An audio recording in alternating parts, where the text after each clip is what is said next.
Hi viewers, welcome to IBCCSCAP. అంటే మనం కొద్ది రోజులుగా ఫ్రీక్వెంట్గా వీడియోస్ అయితే చేయడం లేదండి. వై బికాస్ మనకు ఆల్రెడీ సెకండ్ ఇయర్ పిల్లలకి కాలేజ్ అనేది స్టార్ట్ అయింది. సో ఎవ్రీడే కాలేజ్ అనేది రెగ్యులర్గా జరగడం, సో స్టూడెంట్స్ అటెండ్ అవ్వటం, సో అక్కడ మనకు క్లాసులు చెప్పడం, సో దాంతో మనం కొద్దిగా బిజీ అయ్యామండి. So that is no problem, అది సమస్య కాదు. సో ఆఫ్టర్ కాలేజ్ టైమింగ్స్ నేను ఖచ్చితంగా వీడియోస్ చేసి పోస్ట్ చేయడానికి ట్రై చేస్తున్నాను.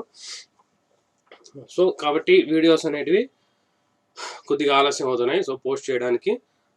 సో మనకు యాజ్ యూజువల్ మనకి ఇంతకుముందు ఇంటర్నెట్ సెక్యూరిటీలో ఉన్నామండి. మనం ఇది డిసిఎన్ 4th యూనిట్లో 5th యూనిట్లో ఉన్నాము. So internet connectivity and services అని. సో దట్ ఈస్ ఆ యూనిట్ ఇంకా మనకు కంప్లీట్ అవ్వలేదండి. So many number of questions ఉన్నాయి, టాపిక్స్ ఉన్నాయి ఇందులో మనము డిస్కస్ చేయాల్సినవి. So all are very important. So అది మనకి ఇక్కడ problematic. So each and every point అనేది మనం ఇక్కడ డిస్కస్ చేయాలి, చెప్పాలి అనేసి నేను నిదానంగా స్లోగా అన్ని కూడా చెప్పడానికి ట్రై చేస్తున్నాను. ఓకే, బీ పేషెంట్గా ఓపిక్గా ఉంటారని నేను అనుకుంటున్నాను. సో ఇప్పుడు యాజ్ యూజువల్ ఇంకా మనకు 2 మార్క్స్ క్వశ్చన్స్ ఇంకా 16 ఉన్నాయండి. సో ఇప్పుడు మనం 12th ఉన్నాం. 12th question. So what is internet security అనేది next question. So internet security అంటే ఏంటి అనేది మనకు క్వశ్చన్ అండి. ఇక్కడ మనకు సెక్యూరిటీ అంటేనే మనకు సేఫ్టీ, భద్రత కల్పించడం. ఇక్కడ మనకు ఇంటర్నెట్కి సెక్యూరిటీ, ఇంటర్నెట్ నుంచి వచ్చేటువంటి అన్వాంటెడ్ డేటా నుంచి, తర్వాత మెలీషియస్ ఫేక్ ఇన్ఫర్మేషన్ నుంచి, ఫేక్ ఫైల్స్ నుంచి సెక్యూరిటీ కల్పించడమే ఇంటర్నెట్ సెక్యూరిటీ అండి. వెరీ ఇంపార్టెంట్ ఇది మనకు. ఎందుకంటే మన సిస్టమ్, మన పర్సనల్ సిస్టమ్ కావచ్చు, మన ఆఫీస్లో మనం ఉపయోగించే ఏదైనా సిస్టమ్ కావచ్చు, ఏదైనా సరే సిస్టమ్ సెక్యూరిటీగా ఉంటేనే మనం ఏదైనా వర్క్ అనేది పీస్ఫుల్గా చేసుకోగలుగుతాం. సో మనకు వైరస్ అనేది జనరేట్ అయింది అనుకోండి, ఒకవేళ మనకు తెలియకుండా వైరస్ అనేది మన కంప్యూటర్లోకి వచ్చేసినట్లయితే, సో మనం మన కంప్యూటర్ ఎంటైర్ సిస్టమ్ అనేది కొలాప్స్ అయ్యే అవకాశం ఉంటుంది.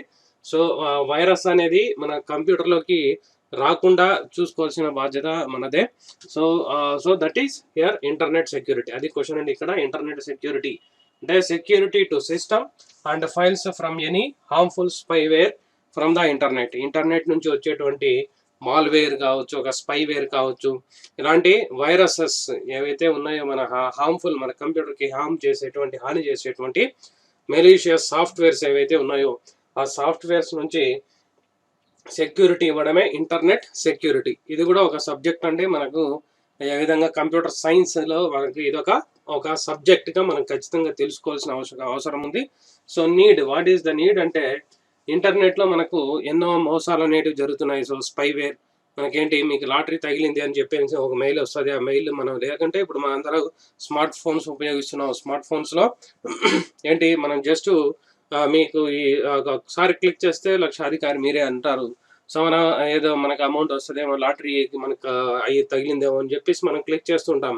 సో వెంటనే ఏమవుతుంది, మన డీటెయిల్స్ అనేవి, ఇన్ఫర్మేషన్ అనేది ఇతరులకు వెళ్ళిపోవడమో, లేకుంటే మన ఫోన్ హ్యాక్ అయిపోవడమో ఇలాంటిగా జరుగుతూ ఉంటాయండి. సో బీ కేర్ఫుల్, మనం కేర్ఫుల్గా ఉండాలి. సో ఇవన్నీ కూడా ఇంటర్నెట్తో రిలేటెడ్గా ఉంటాయి. మనం ఇవన్నీ రోజు చూస్తుంటాం కాబట్టి సెల్ ఫోన్ అనేది నేను ఎక్కువగా వాడుతుంటాను అండి. సో సెల్ ఫోన్లో మనం ఈచ్ అండ్ ఎవ్రీడే మనం చూస్తుంటాం సెల్ ఫోన్లో ఎలాగ మోసాలు జరుగుతున్నాయని. మనకు ఓటీపీలు చెప్పేస్తే మన అకౌంట్లో ఉండే అమౌంట్ అనేది వెళ్ళిపోతూ ఉంటుంది.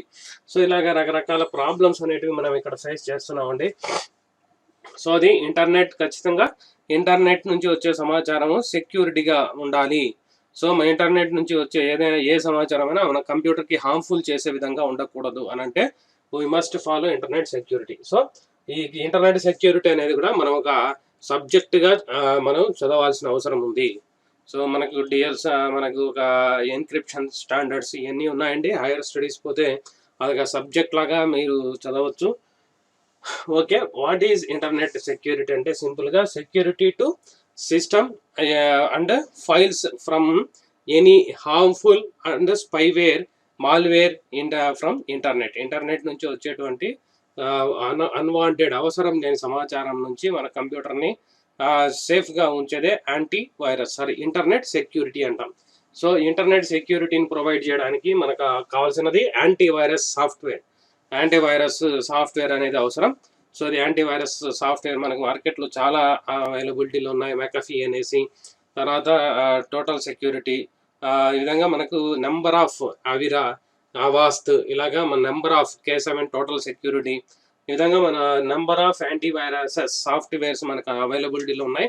సో అవి మనం తీసుకుని మన కంప్యూటర్లో ఇన్స్టాల్ చేసుకున్నట్లయితే ఇలాంటి స్పైవేర్ అండ్ మాల్వేర్ సాఫ్ట్వేర్స్ నుంచి, వైరసెస్ నుంచి మన సిస్టమ్ ప్రొటెక్టెడ్గా ఉంటుంది. So that is internet security. Internet security is a security to system and files from any harmful and spyware software from internet where the files are stored in our system. మన సిస్టంలో store చేసిన ఫైల్స్ని మన సిస్టమ్ని సెక్యూరిటీగా ఉంచడానికి ఉపయోగించే ఒక వ్యవస్థనే సెక్యూరిటీ, మనము ఇంటర్నెట్ సెక్యూరిటీ అని అంటాము.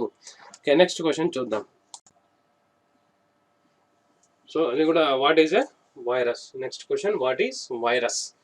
సో వైరస్ అనేది కూడా ఒక పీస్ ఆఫ్ సాఫ్ట్వేర్. సో ఆ సాఫ్ట్వేర్ ఏం చేస్తుందంటే మన కంప్యూటర్ని నిర్వీర్యం చేస్తుంది. అంటే ఒక హార్మ్ఫుల్ డిసీజ్ అనుకోండి, మనకి ఏ విధంగా ఒక మనిషికి ఫీవర్ ఇలాగా మనకు అటాక్ అవుతాయో, సో కంప్యూటర్ కూడా వైరస్ అనేది అటాక్ అవుతుంది ఒక సాఫ్ట్వేర్ ప్రోగ్రామ్ రూపంలో. సో ఆ ప్రోగ్రామ్ ద్వారా మన కంప్యూటర్లకు ఎప్పుడైతే ఇది చొరబడుతుందో వైరస్ అనే సాఫ్ట్వేర్ ఓవర్ ఇంటర్నెట్ ద్వారానే మనకి ఎక్కువగా వచ్చే అవకాశం ఉంటుంది. సో ఆ వైరస్ ఒక సాఫ్ట్వేర్ ప్రోగ్రామ్ ఏం చేస్తుంది, మన కంప్యూటర్ని హ్యాక్ లేదంటే పని చేయనీయకుండా చేస్తుంది, స్ట్రక్ చేసేస్తుంది. అదేవిధంగా మన కంప్యూటర్లో ఉండే ఫైల్స్ అన్నింటినీ కరప్ట్ చేస్తుంది. So that is a virus. Virus is a software to harmful to our computer, seize the computer. ఫుల్గా మనకు వైరస్ ఫుల్ ఫామ్ ఏంటి అంటే V for vital are very important. Vital అంటే వెరీ ఇంపార్టెంట్ అని అండి. So I for information very important information, under R for resources, U for under, S for siege. Vital information and resources under siege. Vital information and resources under siege. కంప్యూటర్కి run కావడానికి అవసరమయ్యే సాఫ్ట్వేర్ని, అదేవిధంగా ఫైల్స్ని corrupt చేయడాన్నే under siege, కంట్రోల్లోకి తీసుకోవడాన్నే మనము వైరస్ అని అంటామండి. వైరస్ అంటే ఒక పీస్ ఆఫ్ సాఫ్ట్వేర్. ఆ సాఫ్ట్వేర్ అనేది ఓవర్ ఇంటర్నెట్ ద్వారా కావచ్చు, లేకుంటే మనం ఆడే గేమ్స్ ద్వారా కావచ్చు, అది అటాక్ అయ్యి మన కంప్యూటర్లోకి ఇన్స్టాల్ అయిపోతుంది. మన ప్రమేయం లేకుండానే ఇన్స్టాల్ అయిపోయి మన కంప్యూటర్ని హ్యాక్ అంటే మన నిర్వీర్యం అంటే కంప్యూటర్ అనేది వర్క్ చేయనీయకుండా చేసేస్తుంది. సో దట్ ఈస్ వైరస్ అని అంటాం మనము. సో వైరస్ ఫుల్ ఫామ్ ఏంటి అంటే vital information resources under siege. కంప్యూటర్కి అవసరమయ్యే పరికరాలన్నింటినీ కూడా పని చేయనీయకుండా చేయడమే వైరస్ యొక్క ఉద్దేశం. సో అటువంటి సాఫ్ట్వేర్ని మనము వైరస్ అని అంటాము. సో నెక్స్ట్ క్వశ్చన్,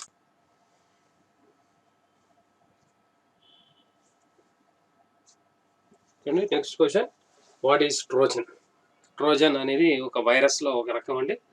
వైరస్ మనకు రకరకాల టైప్స్ ఆఫ్ వైరస్లు ఉన్నాయి. సో అందులో ట్రోజన్ అనేది ఒక వైరస్.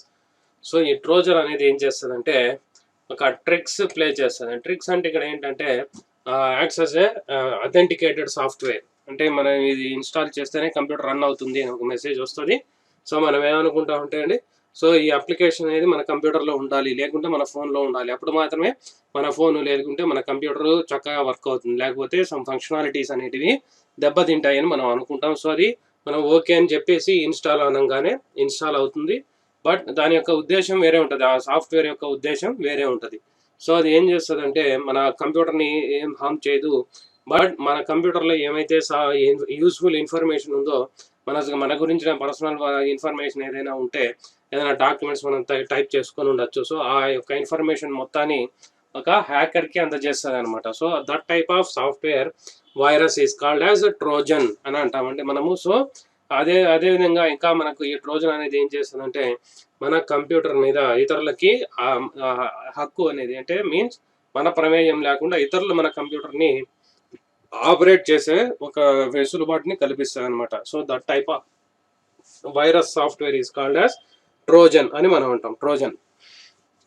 సో ఇక్కడ ఏంటంటే అండి, మనకి ట్రోజన్ మీద ఒక స్మాల్ స్టోరీ ఉంది. సో అది చెప్తే బాగా కరెక్ట్గా అర్థం అవుతుందని చెప్తున్నాను. సో మనకు ట్రాయ్ స్టోరీస్ అంటే గ్రీకు కథలు మనం తీసుకున్నట్లయితే వాళ్ళు ఒక ట్రోజన్ హార్స్, ఈ పదం రావడానికి కూడా ఒక స్టోరీని ఇక్కడ మనకు ఇక్కడ ఇన్స్పిరేషన్గా తీసుకున్నారు. సో వాళ్ళు ఏం చేస్తారంటే ఆ యొక్క నగరాన్ని, వాళ్ళ యొక్క రాజ్యాన్ని వాళ్ళు హస్తగతం చేసుకోవడానికి మ్యాక్స్ అంటే ఒక కీలు గుర్రం తయారు చేసిన పెద్ద గుర్రము. ఆ గుర్రంలో సైనికులు ఒక 10,000 మంది సైనికులు, 1000 మంది సైనికులు దాక్కుని ఆ గుర్రం ద్వారా పెద్ద కీలు గుర్రం ఉంటది. ఆ కూలి గుర్రం ద్వారా వాళ్ళు వెళ్ళిపోతారనమాట. ప్రదర్శన చేస్తున్నాం మేము, గొప్ప ప్రదర్శన అనేసి ప్రజల్ని మనం ఇది చేయడానికి, రాజుకు చూపించడానికి అనేసి వాళ్ళు ఎంట్రన్స్‌లోకి ఒక అవతల అంటే ఎక్స్ పార్టీ యొక్క రాజ్యంలోకి ఎంటర్ అయిపోతారు. ఎంటర్ అయిపోయిన తర్వాత అందరూ పడుకున్నాక ఈవినింగ్ టైం, నైట్ టైమ్స్ వాళ్ళందరూ ఆ గుర్రంలో నుంచి కిందికి దిగి ఆ రాజ్యాన్నంతా కాల్చేయడం జరుగుతదండి. సో, అక్కడ ఏం జరిగింది, ఒక అథెంటికేటెడ్‌గా ఏదో వాళ్ళు బతుకు తెరువు కోసం వచ్చిన వాళ్ళ విధంగా యాక్ట్ చేసి లోపలికి వెళ్ళి లాస్ట్‌కి ఏం చేశారు, ఆ రాజ్యాన్నే లేకుండా చేసేసారనమాట. సో, ఆ విధంగా ట్రోజన్ అనేది కూడా ఏం చేస్తదంటే it is a software acts as a authenticated, అంటే ఇది లేకుంటే మన కంప్యూటర్ రన్ కాదు అన్న విధంగా ఒక యాప్ మన కంప్యూటర్‌లోకి లేదా మన ఫోన్‌లోకి ఇన్‌స్టాల్ అయిపోయి, మన ప్రమేయం లేకుండా మన సమాచారం మొత్తాన్ని ఇతరులకి అందజేస్తుంది. అదేవిధంగా మన కంప్యూటర్ మీద ఆధిపత్యాన్ని, మన కంప్యూటర్ యొక్క వర్క్‌ని వేరే వాళ్ళకి అందజేస్తదనమాట. So, that type of software is called Trojan. So, it is a malicious app అంటాము. ఈ యొక్క ట్రోజన్ హార్స్ అనే ఒక సాఫ్ట్‌వేర్‌ని వైరస్‌ని మనం మెలీషియస్ అంటే నమ్మకంగా ఉండి మనకు ఇది చేసే ఒక యాప్‌ని మనం మెలీషియస్ అని అంటామండి. సో, ఇంగ్లీష్ పదం. So, malicious app acts as authentic అంటే అథెంటికేటెడ్‌గా ఇది నమ్మదగిన యాప్ అని చెప్పేసి యాక్ట్ చేసి మన డేటాని టు గ్రాంట్ ఏ హ్యాకర్, మన యొక్క కంప్యూటర్ మీద టోటల్ పర్మిషన్స్‌ని ఇతరులకి, హ్యాకర్‌కి అందజేస్తుంది అనమాట. So, that is Trojan horse software. అదొక వైరస్‌లో ఒక రకం. So, that is Trojan horse. అండి next question, what is hacking? Hacking అంటే ఏంటి? నెక్స్ట్ క్వశ్చన్ అండి, very important. Hacking is a activity. అదొక యాక్టివిటీ అండి. సో, అది యాక్టివిటీ అంటే ఏంటంటే to steal the information from any device. ఏ డివైస్ అయినా సరే మన అండర్లోకి తెచ్చుకోవడాన్నే మనం హ్యాకింగ్ అని అంటాము. So, hacking is a activity to steal information any device. ఏ డివైస్ నుంచి అయినా సరే దొంగతనం చేయడం అంటే ఒక ఈ సమాచారాన్ని తెలుసుకోవడం. సో, దట్ ఈస్ హ్యాకింగ్ అని అంటాము. సో, మనకి హ్యాకింగ్ అనేది సో మెనీ నెంబర్ ఆఫ్ ఫిల్మ్స్‌లో మనం చూస్తుంటాము. సో, సేమ్ అదే ఇక్కడ కూడా జరుగుతుంది. సో, హ్యాక్ చేసేసి వాళ్ళ యొక్క ఇతరుల యొక్క సమాచారాన్ని మనం తెలుసుకోవడం, లేకుంటే వారిని మన అదుపులోకి తీసుకోవడం అనమాట. సో, దట్ ఈస్ హ్యాకింగ్ అని అంటాం మనము.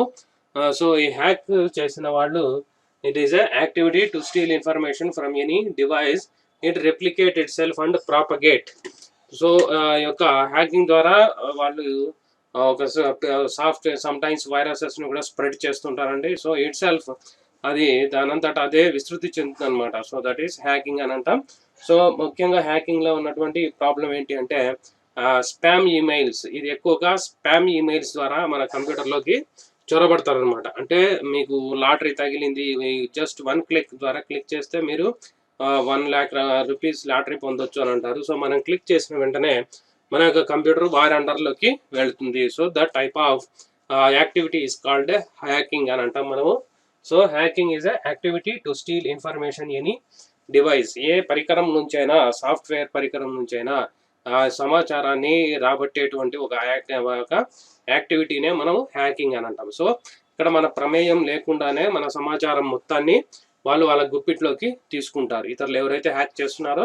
So, that people can take under hour system. మన సిస్టమ్ మొత్తాన్ని వాళ్ళ అండర్లోకి తీసుకొని వాళ్ళకి నచ్చిన విధంగా మన సిస్టమ్ని వాళ్ళు ఉపయోగించుకుంటారు అనమాట. So, that is called as hacking.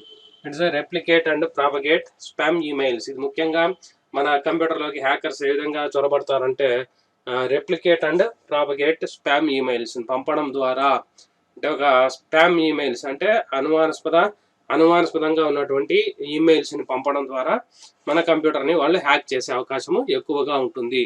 So, be careful. ఇవన్నీ కూడా మనం జనరల్ పబ్లిక్కి కూడా చెప్పొచ్చు అండి. సో, మనం కూడా మన ఇంట్లో పేరెంట్స్ కావచ్చు, మన బంధువులు ఎవరైనా సరే అప్పుడప్పుడు ఓటీపీలు షేర్ చేసుకొని వాళ్ళు సమ్ అమౌంట్ అనేది లాస్ అవుతూ ఉంటారు. సో, ఇవన్నీ ఏంటివి అంటే so, just it is a hacking and ఒక వైరస్ అనే ప్రోగ్రామ్స్ ద్వారా ఇవన్నీ వాళ్ళు చేస్తుంటారు అనమాట. So, be careful. మనం జాగ్రత్తగా ఉండాలి. సో, మన చుట్టుపక్కల ఉన్న వాళ్ళని కూడా జాగ్రత్తగా మనం ఉంచాలి. So, that is hacking is a activity to steal information from any device. ఏ పరికరం నుంచైనా మన సమాచారాన్ని, ఇన్ఫర్మేషన్ని దొంగతనం చేసే ఒక యాక్టివిటీనే మనం హ్యాకింగ్ అని అంటాము. So that is hacking.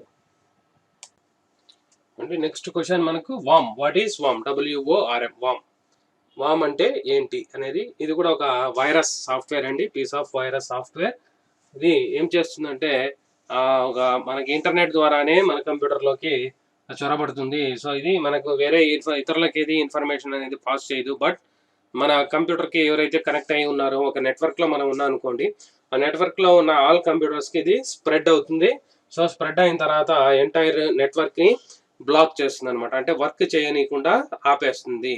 So that kind of virus is called as worm. అంటే దానంతట అదే రెప్లికేట్ అంటే ప్రాపగేట్ అవుతుంది అనమాట, సంబంధం లేకుండా ఇంకొకరు ఇతరులు అది పంపించాల్సిన అవసరం లేకుండా దానంతట అదే ఇట్ సెల్ఫ్ బాంబు పేలిన విధంగా మనకు ఇప్పుడు మనం 1000 వాలా పేలుస్తుంటామండి దీపావళి సందర్భంగా. సో అక్కడ మనం ఒక పటాసు మనం వెలిగిస్తే సో అది దాని అంతా అదే 1000 వాలా కావచ్చు, 10,000 వాలా కావచ్చు, మొత్తం అంతా పేలుతుంది. సో ఆ విధంగా ఇక్కడ మనకు ఇక్కడ కూడా ఏంటంటే వామ్ అనేది ఫస్ట్ కంప్యూటర్లోకి ఎంటర్ అయ్యి ఆ కంప్యూటర్ ద్వారా ఎంటైర్ ఆ కంప్యూటర్కి కనెక్ట్ అయిన ఎంటైర్ సిస్టమ్ని అది స్ట్రక్ చేస్తుంది అనమాట, పని చేయనీయకుండా చేస్తుంది. సో దీని యొక్క ముఖ్య ఉద్దేశం వ్యాప్తి చెందడం అనమాట, వ్యాప్తి చెంది ఆల్ సిస్టమ్స్ని పని చేయనీయకుండా చేయడం. So that is that type of software program is called worm. It can it replicates itself, దానంతట అదే వ్యాప్తి చెందుతుంది అనమాట. Propagate spread one system to another system over internet. Internet ద్వారా స్పీడ్గా ఒక సిస్టమ్ నుండి ఇంకో సిస్టమ్కి వ్యాప్తి చెంది ఎంటైర్ నెట్వర్క్ని అది స్టాప్ చేస్తుందంట, పని చేయనీయకుండా చేస్తుంది. So that type of software is called worm. ఇంకా నెక్స్ట్ క్వశ్చన్ చూద్దాం. Next question, expand the terms, following terms. కొన్ని పదాలు ఇచ్చారంటే అవి విస్తరించాలి మనం. ఏమి? FTP, email, www, TCP/IP, ISDN, HTTP. So ఈ పదాలు ఇచ్చారు, ఈ పదాలను మనం విస్తరించాలి. So expand the terms FTP, email, www, TCP/IP, ISDN and HTTP. Okay, FTP full form వచ్చేసి ఫైల్ ట్రాన్స్ఫర్ ప్రోటోకాల్ అండి. File transfer protocol is a protocol. Already మనము లేటర్ వీడియోస్లో మనం డిస్కస్ చేసాం, ముందు జరిగిన వీడియోస్లో. So FTP is a file transfer protocol. Email అంటే ఎలక్ట్రానిక్ మెయిల్, ఎలక్ట్రానిక్ మెయిల్ అండి. సాంకేతిక పరంగా మనం మెయిల్ చేయడాన్ని ఎలక్ట్రానిక్ మెయిల్ అని అంటాం. www అంటే world wide web, world wide web. తర్వాత అది TCP/IP అంటే transmission control protocol / internet protocol అండి. ఇదొక most famous protocol, transmission control protocol / internet protocol అది. తర్వాత ISDN అంటే ఇంటిగ్రేటెడ్ సర్వీసెస్ డిజిటల్ నెట్వర్క్, ఇది ఒక టెలిఫోనీ సిస్టమ్. సో ఈ టెలిఫోనీ సిస్టమ్ ద్వారా ఇంటర్నెట్ బ్రౌజ్ చేసేటువంటి ఒక సిస్టమ్, అది ISDN. Final one HTTP, hyper text transfer protocol, hyper text transfer protocol. ఇదండి 17th question. Expand the terms FTP, email, www, TCP/IP, ISDN and finally HTTP. File transfer protocol, electronic mail, world wide web, transmission control protocol / internet protocol, integrated services digital network, finally HTTP means hypertext transfer protocol. Okay, 2 marks question లో final question, what is fire wall? Very important question అండి, మనకు useful. So fire wall అనేది ఒక powerful software అండి, ఇది ఒక powerful software resided in our computer. ప్రతి ఒక్క కంప్యూటర్లలో కూడా ఫైర్ వాల్ అనేది ఉంటుంది. సో ఈ ఫైర్ వాల్ అనేది ఏంటంటే ఒక సాఫ్ట్వేర్ అండి, program provides security to private networks. Private నెట్వర్క్స్కి ఒక సెక్యూరిటీ ప్రొవైడ్ చేసేటువంటి ఒక సాఫ్ట్వేర్ ప్రోగ్రామ్నే మనము ఫైర్ వాల్ అని అంటాము. సో మన కంప్యూటర్లకు ఏదైనా ఇన్ఫర్మేషన్ ఎంటర్ అవ్వాలి అని అంటే ఫైర్ వాల్ యొక్క అనుమతి అనేది ఉండాలి. సో ఫైర్ వాల్లో ఏదైతే రూల్స్ మనం సెట్ చేసామో ఆ రూల్స్ అనేటివి ఓకే అయితేనే ఆ యొక్క ఇన్ఫర్మేషన్ అనేది మన కంప్యూటర్లోకి ఎంటర్ అవుద్ది. Otherwise the data should not be entered. ఫైర్ వాల్ని అధిగమించి రావడానికి అవకాశం అనేది లేదు. So that is firewall. Prevents unauthorised access, అంటే ఎవరంటే వాళ్ళు కంప్యూటర్ని కావచ్చు, ఒక వెబ్సైట్ని కావచ్చు, ఒక వెబ్ సర్వర్ని కానీ యాక్సెస్ చేయకుండా ఇది అడ్డుకుంటుంది. So it prevents unauthorised access. బయట వాళ్ళ నుంచి ఎవరంటే వాళ్ళు యాక్సెస్ చేయకుండా ఒక అథారిటీ అనేది మనకు కల్పిస్తుంది. So that is firewall provides more security when it is in encrypted format. So ఇంకా మనకు ఏదైనా ఇన్ఫర్మేషన్ మనం ఎన్క్రిప్ట్ చేసి పంపించినట్లయితే ఫైర్వాల్ ఇంకా మోర్ సెక్యూరిటీ అనేది కల్పించే అవకాశం ఉంటుంది. So that is firewall. Firewall is a software provide security to private networks. Private నెట్వర్క్కి నెట్వర్క్ నుంచి ఇన్ఫర్మేషన్ మనకు సెక్యూరిటీగా మన కంప్యూటర్లకి మన నెట్వర్క్లోకి ఎంటర్ అవ్వడానికి మనం ఉపయోగించేటువంటి ఒక పవర్ఫుల్ సాఫ్ట్వేర్నే ఫైర్ వాల్ అని అంటామండి. సో ఏదైనా ఇన్ఫర్మేషన్ మన నెట్వర్క్లోకి లేదా మన సిస్టంలోకి ఎంటర్ అవ్వాలి అని అంటే ఈ యొక్క ఫైర్ వాల్ యొక్క రూల్స్ అనేవి ఖచ్చితంగా ఫాలో అవ్వాలి. So that is about fire wall. ఇదండి 2 మార్క్స్ క్వశ్చన్స్. ఇంకా 6 మార్క్స్ క్వశ్చన్స్ ఉన్నాయి. అవి నెక్స్ట్ వీడియోస్లో నేను పోస్ట్ చేస్తాను. Okay, thank you for watching.